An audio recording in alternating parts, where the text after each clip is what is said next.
Si nous parlons du Rwanda, de Kagame, comprenez-nous, parce qu'il y a un temps où ces gens-là ont régné sur nous comme vous ne pouvez pas imaginer.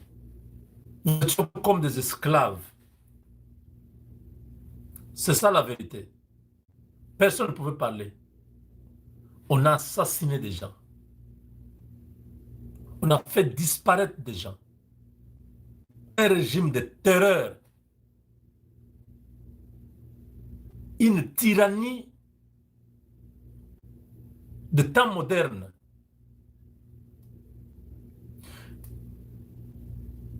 Un pouvoir autoritaire.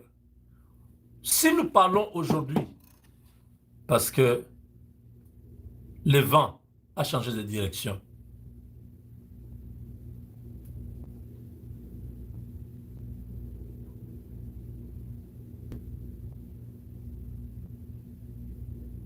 si nous parlons aujourd'hui, parce que nous avons accès aux dossiers classifiés,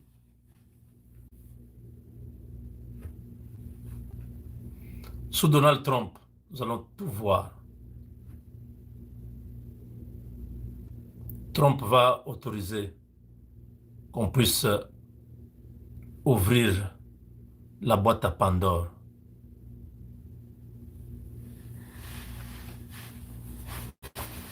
Il a tous les leviers pour faire très mal à ces réseaux criminels. Eux-mêmes qui avaient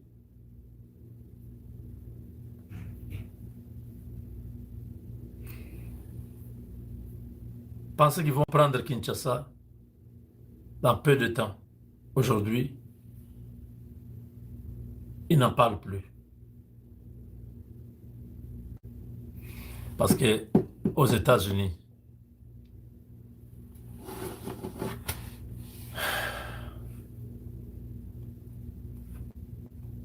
les choses ne sont pas à leur avantage.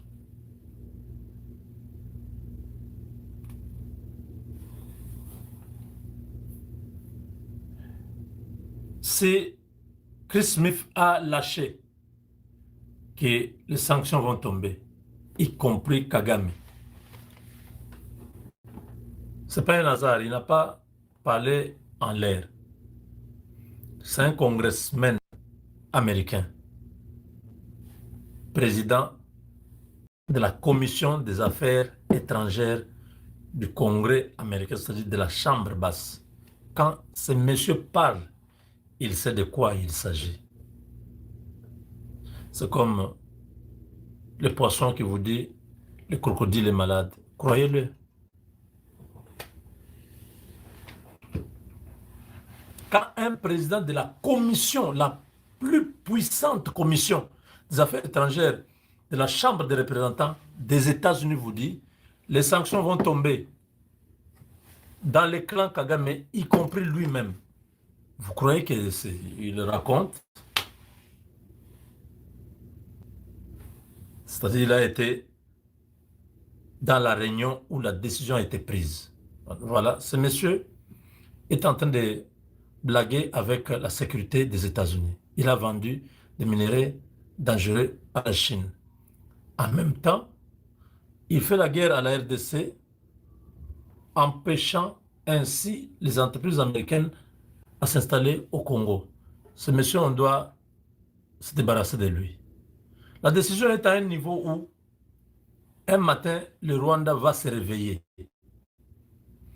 Le peuple rwandais et le peuple congolais, Félix Tshisekedi vous a déjà dit que nous sommes des frères. Il n'y a aucun problème entre nous. Vous savez, j'avais dit à ces ministres des réseaux sociaux, un menteur Ndoungire, je lui dis, si tu continues avec mon dossier en train de chercher à manipuler les gens, c'est quand on va te refuser les visas à l'ambassade des États-Unis que tu vas comprendre qui est Moubenga. Ils ont pris une vidéo où j'ai la vidéo. Je vous ai dit, vous avez dit que vous allez me porter plainte. allez porter plainte, c'est vous qui irez en prison. Parce qu'on va prendre, moi j'amène la vidéo, vous allez comprendre ce que la justice aux États-Unis représente. Je le dis, vous continuez à ramasser les choses qui sont dans les réseaux sociaux où les gens manipulent les vidéos, ils coupent, ils font des choses, ils publient. Vous prenez ça, vous commencez aussi, vous prenez ma photo, vous mettez là-bas.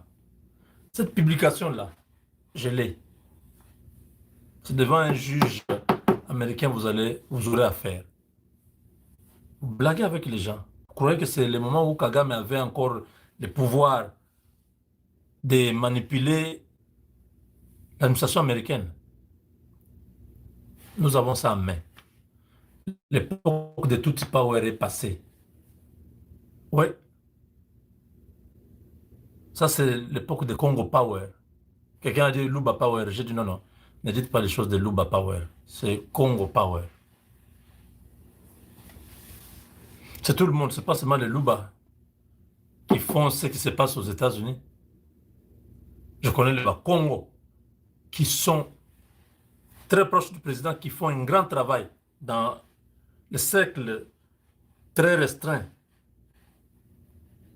où nous sommes en train d'opérer à Washington. Ouais, je connais les Swahili. D'ailleurs, je vous ai toujours parlé que j'ai une amie qui est dans le cercle du président Trump. Ça, c'est depuis le premier mandat, je vous avais dit. Ce qui était aujourd'hui avec nous, là où il y avait le forum des partenaires stratégiques, cette fille était venue là. Elle était là. Elle était là. Elle est partie. Un travail s'est fait avec tous les Congolais. Je connais les Bangals, bien, qui aiment le Congo, qui se battent, qui mouillent les maillots, qui sont là en train de faire le travail. Donc on ne peut pas dire que ce sont les Luba Power. Je dis ça, vous commencez à mener l'esprit de division. Oh non, ce sont les Luba qui sont en train de détrôner les Tutsis. Non, non, ce n'est pas les Luba. Ce sont les Congolais. Un travail d'arrache-pied, un travail de fourmi, ouais. Parce que tout le monde a compris que Kagame, c'était lui qui était le paravent des milliers mafieux américains qui pillaient nos minerais. Et Kagame profitait de ses statuts de protectorat américain pour faire toutes les bêtises chez nous. Maintenant que c'est fini, maintenant qu'on a remplacé publiquement, on a mis Tshisekedi. Il a pris les choses. Fayulu est conscient. Rouberois est conscient. Tout le monde est conscient. Scholl était là. Ils étaient tous là.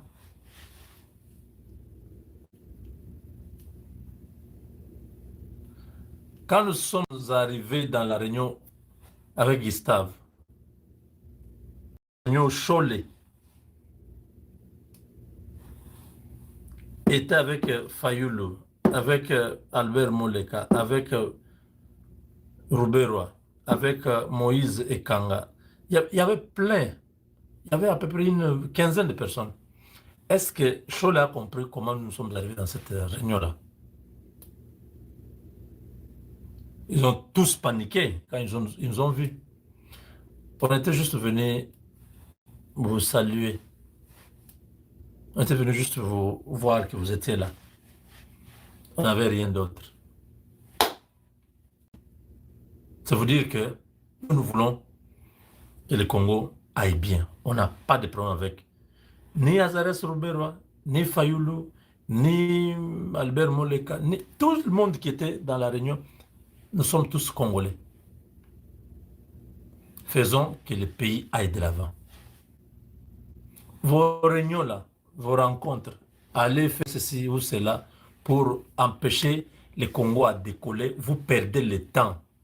Vous êtes déjà, vous êtes en retard. C'est ça le problème de Kagame. Avec ces hommes. Il a des gens à Washington qui lui ont dit non, non, non, monsieur le président, ça va aller. Nous allons voir tel. Lindsey Graham va faire ceci, va bloquer ceci. c'est déjà, vous êtes en retard.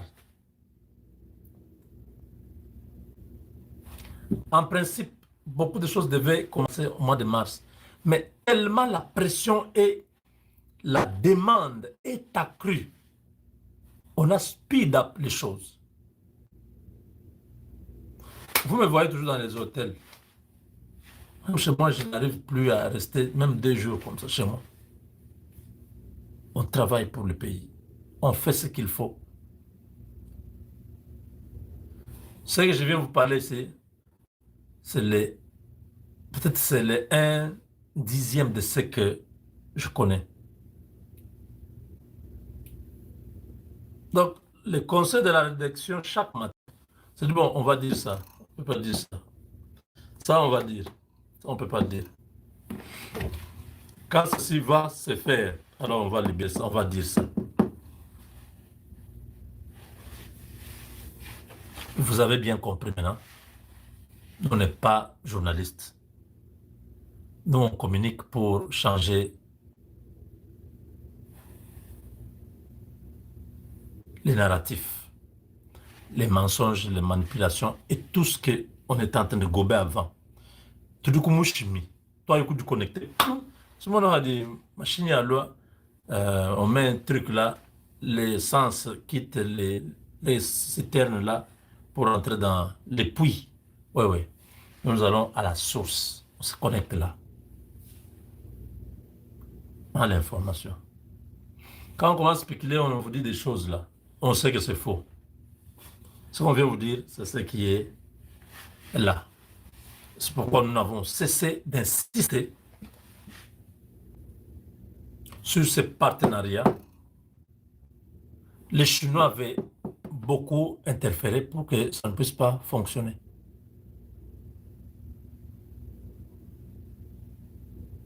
C'est pourquoi nous avons dénoncé le groupe de Kinzo. Vous savez, parce que les Américains le disaient, ils ne voulaient pas de cette équipe-là. Ils voyaient les manœuvres.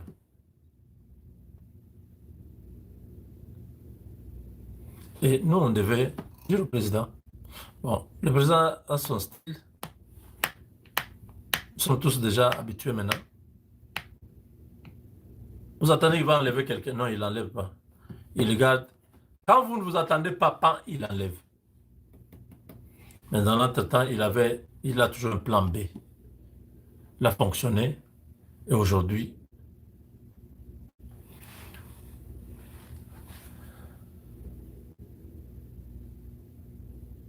l'Est du Congo,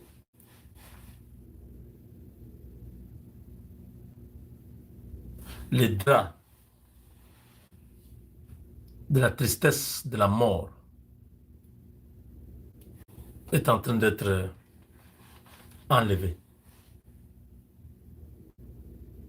Parce que nous avons beaucoup pleuré. Notre Dieu entend les cris. La Bible dit, lui qui a fait les yeux ne peut pas voir. Lui qui a fait les oreilles ne peut pas entendre.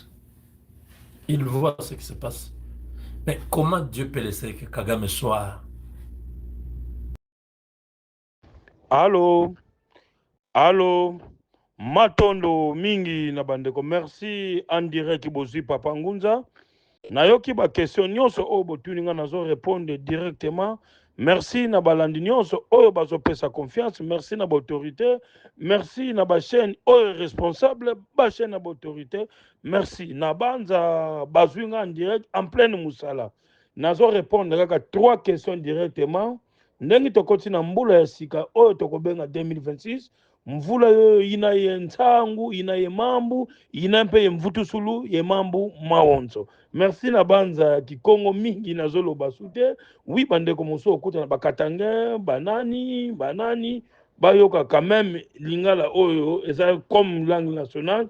Merci bankulu baonzo, merci monampe valon, merci tata wabeto, fumu kimbangu mvuluzi. Nyonso na banza bolandaka Papa Ngunza, nazopesa communiquer rapidement. C'est trop.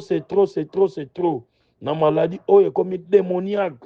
oyo bani ko pénètre tina banzoto ya bana mike tina banzoto ya bamikolo 3 sujets kaka nazolobela oyo etikali oyo omoni na lobi yango tokobenga en privé merci lelo na banza premier sujet oyo nayeli directement rapidement oyo namoni na mbula ya sika c'est trop ezodéborde na journée 10 15 20 oza na problème ya sucre type 1 type 2 type 3 absence ya pancréas epesi vide benga papa ngunda rapidement na séance ya sucre 3 jours oke kopa médecin pa munganga oke kosalisa examen donc 3 séances ozongi normal ata sucre esalaki 10 ans 20 ans 10 ans ato bandaki komela insuline ato bandaki kozwa comprimé yango wana bandeko nyonso partout dans le monde kaka na mai ya pamba na kolakisa yo démonstration oyo ezangi lelo capacité ya spiritualité salisa ndeko na yo akorendre yo visite akorendre yo na oyo koleka oyo afuti ya motoki na ye numéro ya papa ngunza rapidement oza na problème ya diabète type 1 type 2 type 3 plus 243 98 17 17 013 plus 243 89 44 54 885 sujet ya diabète lelo somona maladie démoniaque na mwana ya 15 ya 20 ans problème ya sucre komitungisa su te partout dans le monde psychosa France Belgique Canada Suisse Suède États-Unis losa partout dans le monde Lubumbashi Angola Congo Brazza Oyo partout dans le monde papa ngunza mpangi wa beno bavene ngangu kwa tata mfumu kimbangu tata simo kimbangu aloba kiboye muna nzela ya mpeve muna nzela ya nkamba respecte kaka toujours banorme okozwa puissance oyo mosusu deuxième sujet oza na problème deuxième sujet oza na problème ya iloko oyo etangami féblicité ya kimobali éjaculation précoce soki oza na biloko wana effet nango toujours akouta na sucre soki arendre yango visite na nzoto apesi pancréas vide okomona féblicité ekomi kimobali ekomi mokie soki ozongi na mémoire complet ere ozalaki na age ya 22 ans 24 ans 25 ans okomona capacité ya kimobali ezalaki mais ere omoni kimobali ekomi na féblicité soki nano okokisi 86 ans te eza maladi munene en dehors ya age wana eza maladi soki okomi na age wana féblicité bandi seke eza normal kimobali eza na féblicité éjaculation précoce kimobali ekomi mokie na kobenda yango na koallonge yango mpe na kopesa yango endurance troisième sujet oza na problème mwasi na kati ya ndako azoyoka te sumiso eza te bolingo ozomona yango tanto apesa te lelo nakoloba mingi makambo bolingo par rapport à quoi lelo basi na bino boke kozwa niongo kata à partir en Europe boke kozwa niongo encore responsabilité ezalaka mingi na mwasi na autorités mwasi akoprovoke kaka mwasi akende akoma indépendant par rapport atika na bomengo wana oza na problème wana sans problème mwasi azoluka divorce benga papa ngunza kozongisa mwasi na banormalité ata yo mwasi ata yo mobali numéro ya papa ngunza nyonso mibale eza disponible na banza nazosala video ya moke par rapport bato oyo baza na maladie oyo eza pressé rapidement babenga papa ngunza ya koseli 3 jours na lobi na ekangami likolo ekangami na se 3 jours plus 243 98 17 17 013 plus 243 89 44 54 885 consultation gratuite numéro à papa ngunza lui-même en personne en numéro ero qui voit ôter c'est que eza papa ngunza te très attention troisième sujet on a répété toujours koloba oza na problème oyo ya féblicité ya kimobali akoyela yo 4 maladies tension vision prostate et sucre très attention na banza na répondre bato en direct Oza na problème na 3 jours ya pamba ya séance. Kaka na ma ya pamba par rapport musonga kintwenya kingiatu sulu mudiambu munanzila tata mfumu kimbangu yani waiza yempeve munankanda wandombe.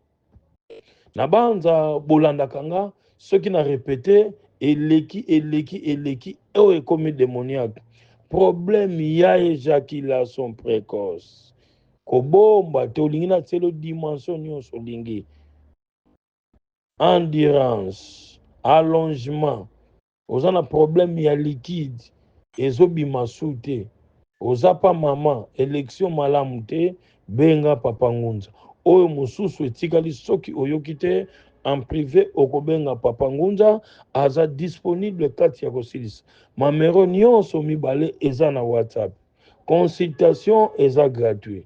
Partout dans le monde ozali. Plus de 143 98 17 17 013. Plus de 143 89 44 54 885. Merci na balandi nyonso, merci na autorité, merci na confiance na bande na salia muki pour na moni exeming ya malade ou eza démoniaque botika komela comprimé na kozwa tonga Papa Ngunza aza disponible.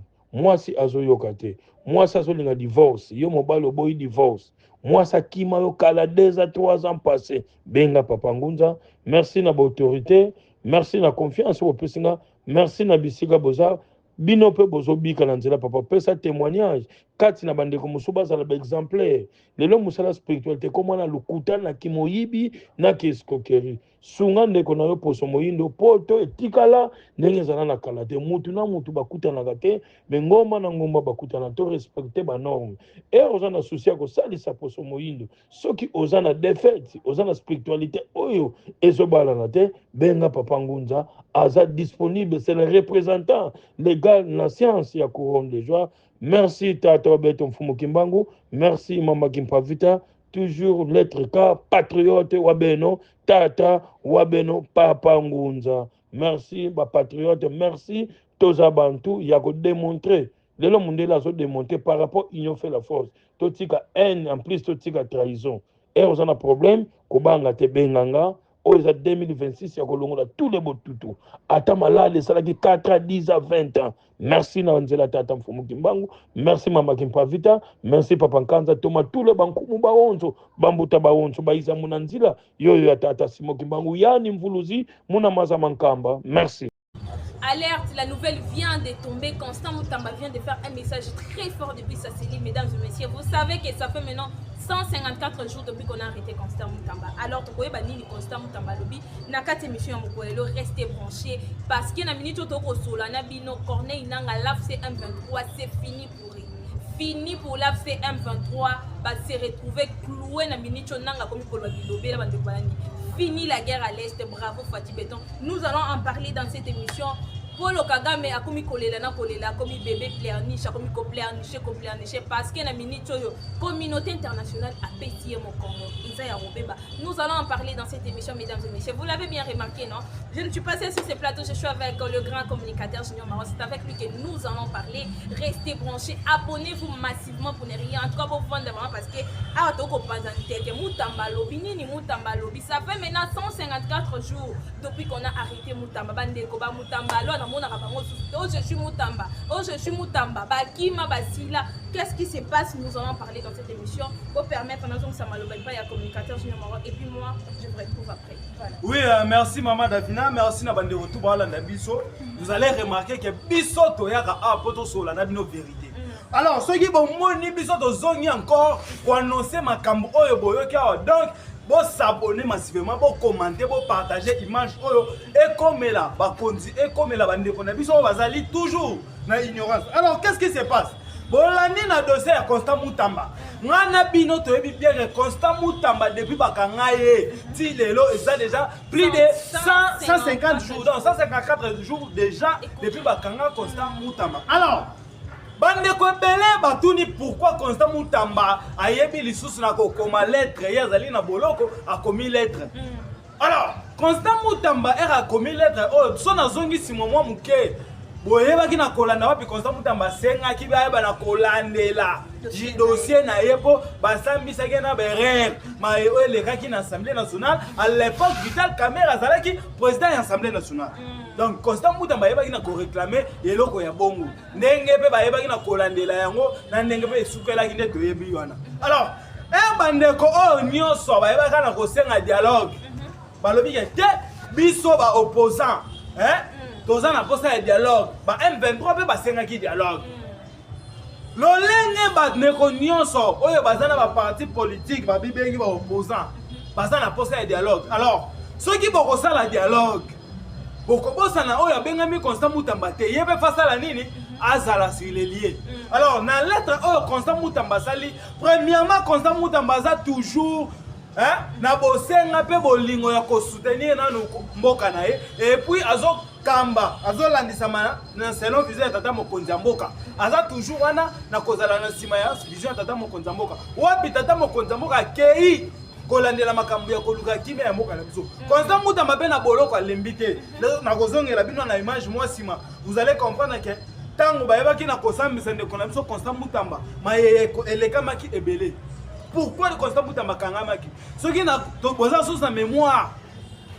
Constant Mutamba ayeba na kosali sa mama ezalaka nini meeting na meeting te na eloko mo esama na Assemblée nationale au caméra ça vote oui vote au ensemble caméra asalara ezalaka qui est pour vote à mêler. OK. Ok, en réalité, votre wana elekaka bongo te. Votre wana ezalaka na ba écrit. Mais ndenge ekena ekenaka na système ya loboko. Donc, oui, ezalaka public ok salmaka ya kobata mabatu nyonso bazolanda na bokepi. Ndenge kaka ba vote elekaka. Mais o elekaka wana elekaka na tricherie oyo wapi Constant Mutamba loba. En réalité, les ezalaka bongo te. Qui est pour, qui est contre? Ok, ba député wana soki ba lobolandeli, mais sous pe ba lia ba bongo. Bona nini bazalaka contre Constant Mutamba lelo oyo mwana mboka asali 154 jours banda bakangai asa moko ya batu oyo andinga bazandingisa ya kolobela mboka na bango ya ko défendre pays na bango lelo oyo Constant Mutamba bakangai. Pourquoi po mai oyo le kaka mai oyo le kaka Maman Davina notre première ministre ayebaka na kotuna ndenge Constant Mutamba lobi na salle oyo na solo ka solo ya détournement. Voilà, les gens se rappellent encore de la vidéo et je vais aller sur le Tozongisango, Tozongisa ya moi je pense. Oui. Na salle oyo na solo ka solo ya détournement. La première ministre pas avec s'il est lié.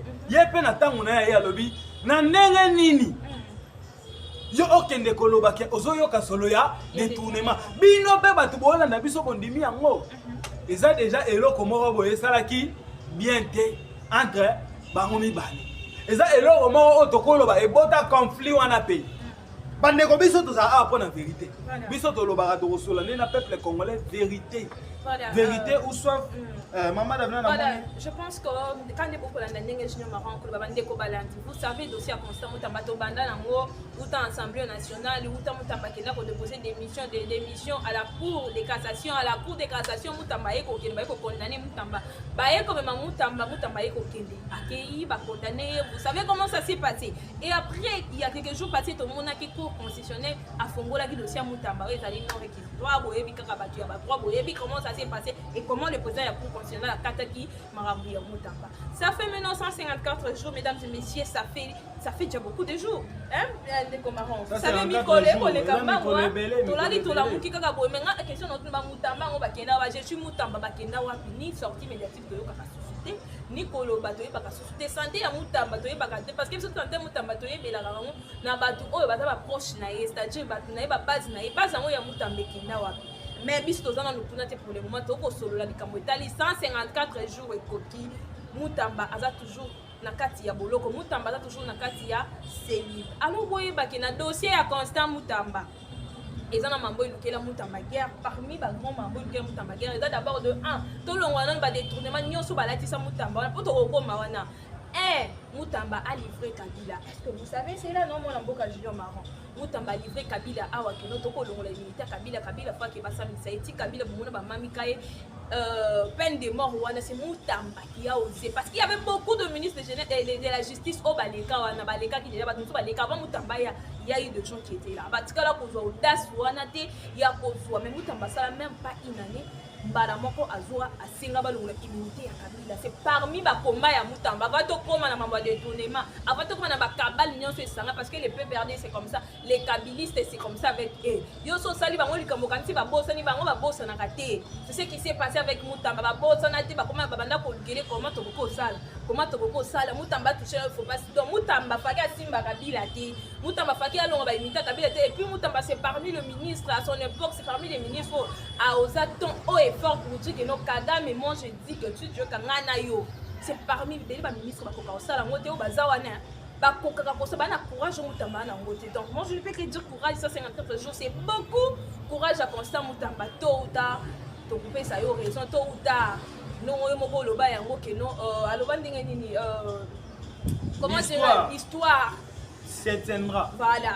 Quand on a le bas pour mon dobis, vous allez couper, c'est toujours ma courage. Donc aussi, Kayote, Toti, qui est chef de l'État, il est déjà au courant de tous ces cabales. Comment ça s'est passé entre les Kabylis qui ont cherché à enlever Mutamba de là où il était parce qu'il y avait que Mutamba Zaki pilier à Bandeko wana, nakolo beloro, bandeko wana, baza parmi bato oyo, ba finança, condamnation ya Mutamba. Voilà. Lelo oyo, dire haut et fort, oui. Lelo oyo soki Kabila. Monde entier eyebi que non azali chef ya AFC M23 grâce à Mutamba. Lelo oyo soki nanga baye kobimisa ba plan B na bango na poisson grâce à Mutamba. Pourquoi ba généraux ebele baye ko kangama kangama? Bo Mutamba bandaki déjà na kofungola ezali ba vérité.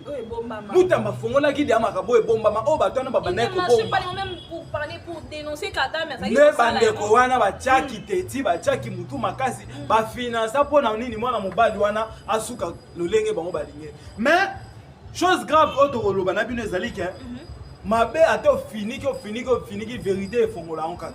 Vérité ko bimisa kaka na mposa. Lelo oyo soki totali lolenge bandeko ba M23 ba kosuka. Muta tombola, muta bandaka initiative wana ya kopesa chef de l'État que te tata mokonza moka na bolingo yo zana yango.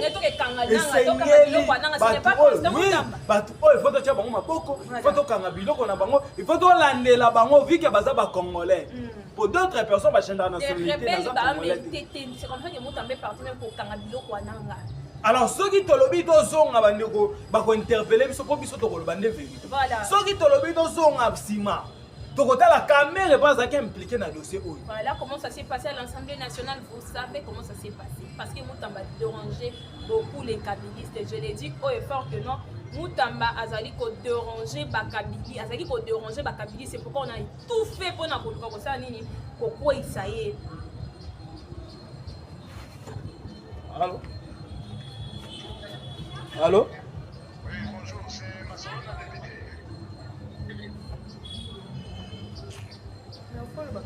Alors, bino moko bozo yoka bandeko biso awa tosolaka na bino nde polele yango nayebisaka bino baémission ya boye eza te ke ozotiki il faut s'abonner opartage image okommente pe oui olandi po batu oyo bango bayebaki te bakoma na situation bakomeli. Alors Vital Kamerhe soki nazonga nsima moke soki Mutamba aza na situation oyo c'est grâce à Vital Kamerhe.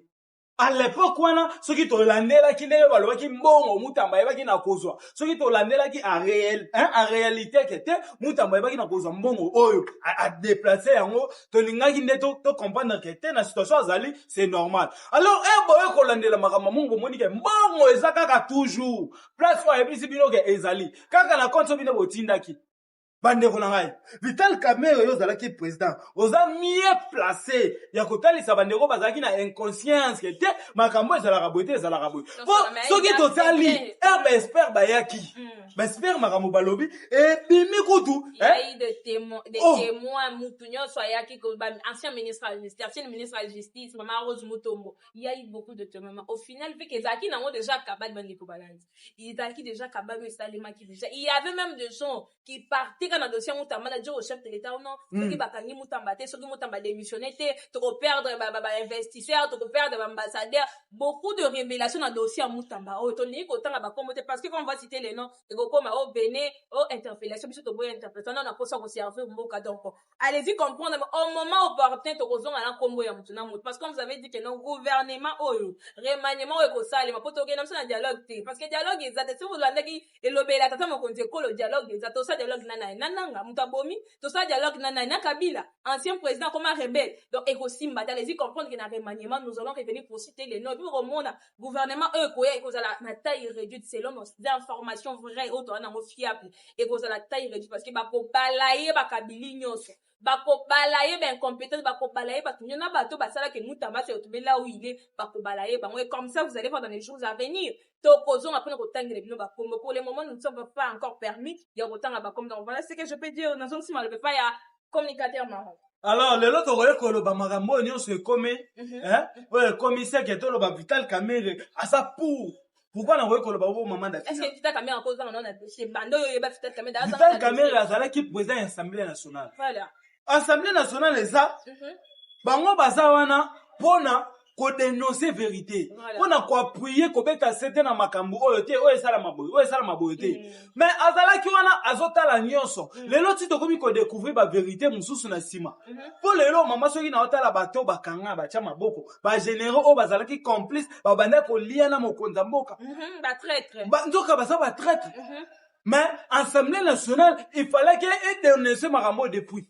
Mais bango bazwa ki makambo na babeti kara makambo ezalaki privilégié pour na bango bazwa dossier à Constant Moutamba balata yango lokola veste Constant Moutamba. Mais est-ce qu'il faut se demander des questions après Constant Moutamba combien de détournés en bakangi na sima Constant Moutamba pour le moment ka ki il y a dossier il y a Constant Moutamba zaki acharnement mais avec l'état maman d'abina ndenge ba kokanga ba généraux dossier ya Vital Kamere ezosonga na mesa dossier ya Vital Kamere tout ezosonga na mesa makambo eleki na États-Unis d'Amérique boyokaki Donald Trump dossier ya Vital Kamere ezosonga na mesa bandeko tout baza ba traître o ba trahira tata mokonza mboka ata boluka bokoma ko se racheter na dossier ya Chada bandeko bayebika non anani Vital Kamere ngaka kima bakanga Vital Kamere na bicha ngakima est-ce que vous savez qu'il a été cité parmi la liste de gens que Chadari a cité Kamere est dedans.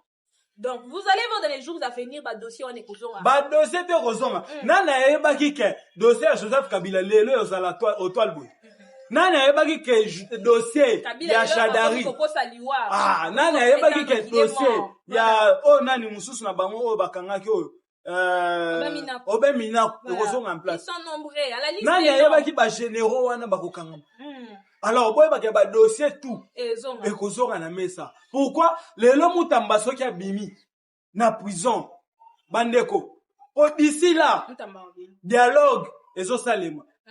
Oyo bango basenga ki banani ba congolais. Ba opposants congolais. Entre nous les congolais. Dialogue exclusif. Et au salema. Alors, Moutamba. Il faut asa la peine à dialogue. Kozonga ya Moutamba wape ko participer na dialogue. Bandeko webe Moutamba zozonga na ministère de la justice. Dossier wana tout et kozonga. Très bien. Maman Davina a habité. Voilà, donc, deuxième sujet. Je pense que tous allez pour évoluer, mesdames et messieurs. Nous allons encore revenir au moment opportun avec des détails graves. Il y a dossier à Moutamba. Tozara na biso na ba détails. Toboya la koloba po toboyi. Yaka awa interpellation, service tikingani benki. Yango toboya ka toza ko se maintenir. Tozo au moment opportun. Toya na ba détails. Moussous na ba combo ya ba moussous. Donc, restez d'abord volontiers. Parce que toza ko koba mamwetali. Annonce au nanga uti ko sala nini poussé nanga sala annonce wana pour finir la guerre maintenant la population vous voyez ce que vous disait que ces gens là sont na suka na bango les nanga les restes ils sont à leur fin ata sali annonce votre si c'est chef de l'état Félix Antoine Tshisekedi to yebisa ki bino ke non tata mokonzi polo azali na mission ayebini na sa ko sala bat oh lelo bakomi na suka nanga lelo nanga komi ko sala annonce pour dire que fini la guerre donc na zone on ne peut pas junior marron je vais vous revenir maman Davina merci bande ko ba kolanda biso ba ebika biso awa nga na beta kasete to yaka ko réveiller peuple congolais boye ba mboka lala ki boni mboka ela moki boni boni santé tata mokonzi mboka alors maman Davina na dossier wana excusez na dossier wana na ko profiter na simba nano mwa muke bandeko msu babengaki nga pona dossier ya ndeko oyo azalaka congolaise mais akoma na ko communiquer na compte ya Rwanda. Mama na dossier wana po tokota makambo nanga na dossier wana Denise Dishoshu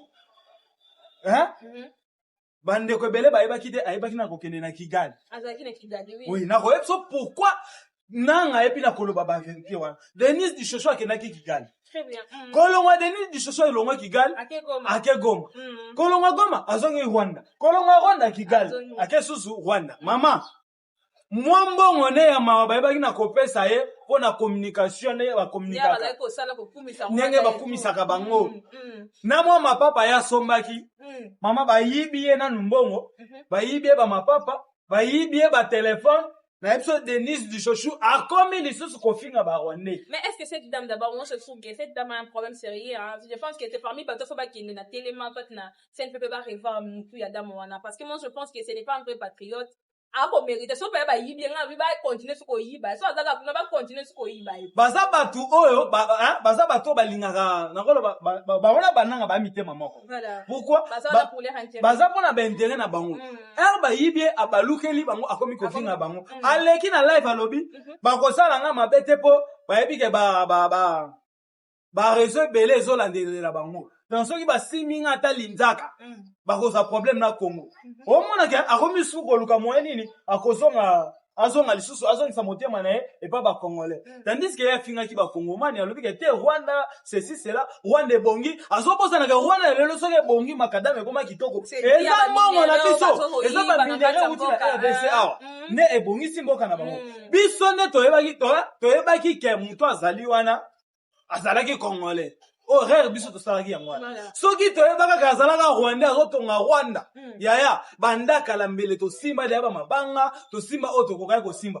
toye koyeba yango na retard nzoka deja batonga Rwanda babongisa. Alors mwasi oyo Denise Dishoshu fo boyebake oyo mama Davina lobi aza na problème ya mutu te aza nde ndoki aza pena ya mauvaise qualité mais ndoki aliaka na butu la fille mama na dossier oyo etali nanga annonce nanga sali annonce oui moni ba journaliste na bango ba komi ko balukela bango po lelo oyo eyebaki pe na kopesa solo Pierrot Loire ayeba na kocritiquer pe susu pe perdre ba komi pe na kopanga bazoyeba te ba komi soki ba pesi bango mbongo muke ba ko communiquer te fo ba pesi bango mbongo ebele parce que bazoyeba te bayebaki ke Etumba oyo ekosila bango bakanisaki Etumba ekosila te ba M23 ba kokota ba ko récupérer Kinshasa ndenge ba bulaka na ba imagination na bango. Alors ba sous na confiance na ba journaliste na bango pro Rwandais te yango nanga ye moko ebi na kobima na kosala sortie médiatique lelo na koloba ke te biso M23 toyebi na kosilisa guerre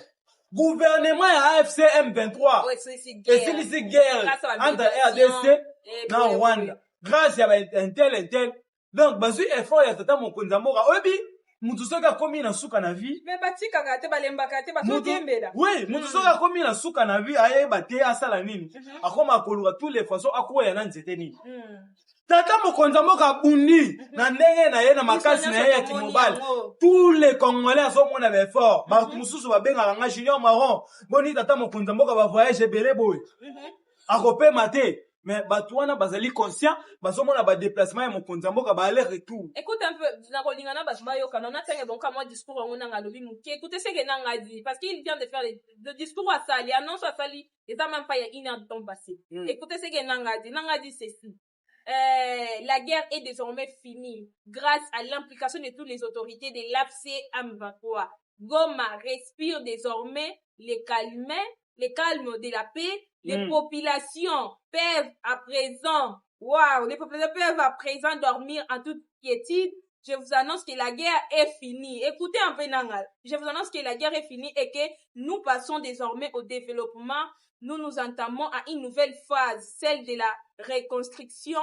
C'est dans ce cadre que nous visitons aujourd'hui tous les chantiers de la ville de Goma et nous demandons à chacun de mettre la main à la pâte pour le développement que nous engageons, voilà, exemple, les Nord-Sud qui sera construit par nous-mêmes, le Congo sera construit par nous-mêmes, la guerre est finie cette déclaration bandeko balandi déclaration nanga sali yango wana la guerre est finie nato sima le pas ya communicateur junior bandeko o bazo comprendre bayeba ke ndeko oyo nanga akomi na problème ya bisika ya kovanda ayeba te aovanda susu wapi akende wapi sikoyo na kolempa Kagame na kolempa Kabila balukela esika po mokonzi mboka kendaka dialogue autrefois wapi babengaka ba témoin ba président africain o bakanga ba accompagner Paul Kagame bazalaka mo ebele bazalaka 8 président oyo bakendaka accompagner Kagame na président Félix bazwaka bango comme ba témoin et pas ya Donald Trump bandeko wana bazana problème ni soki bameki kozwa moko ya Rwandais to moko ya AFC M23 akende kovanda na mboka na bango ne bakoma na problème na président ya États-Unis d'Amérique voilà moyen sikoyo bazwa ba M23 lokola bananga ezalite moyen pe nanga akende kovanda lisusu na Rwanda ezalite akomi koluka koma bandeko na ye ba président na ye ba chef na ye bakolukela esika yango bomoni na kolempa ozolempa bango nenga bimi lisusu abimi aye kozwa grodo alobi kete gouvernement ya FC M23 bangonde basilisi guerre en réalité guerre soki esili ezali pression ya président Félix Tshisekedi Tshilombo yenda tamboli bisika nyonso voilà bandeko bolandaki discours na yebite o balanda discours te bakomela biso na banimero bolandaki discours ya tata mokonzi mboka bomonaki koma Donald Trump azordonne na bato boyeba na kobetela mwana mobali o maboko ezali befort ya nanga te bobetele maboko po abundi koleka tous les présidents o ya RDC depuis tobanda depuis mboka eza indépendance ti lelo moto abunda lokola président Félix azali te lelo soki guerre esili guerre soki esili lelo eza grâce ya président Félix ndenge esili eza grâce ya président Félix eza grâce ya Joseph Kabila te eza grâce ya Kabila le père te po bango nde pena ba bénéficier na guerre mais président Félix lelo soki aye asilisi makambo te guerre mais nanga olali olamuki ozoya ko convaincre bato ke non biso nde tosilisi guerre mais soki bino bosilisi guerre bino bobande kubunda na bana bino ba M23 soki bolobi bosilisi guerre ezalaki banani na banani po bino boya kosilisa bino bosilisa guerre te po bino nde bato bobandaki ba massacre bino nde boboyaki koyoka bino bato boza na posa bozwa Kinshasa koma bino lisusu bokolobaka esili guerre esili voilà donc bandeko balanya allez-y comprendre que non nanga a toujours été utilisé par Paul Kagame même si bon une déclaration so bon l'a dit bien parce que vous savez que Yapolo a fait un sortie médiatique après que les sénateurs américains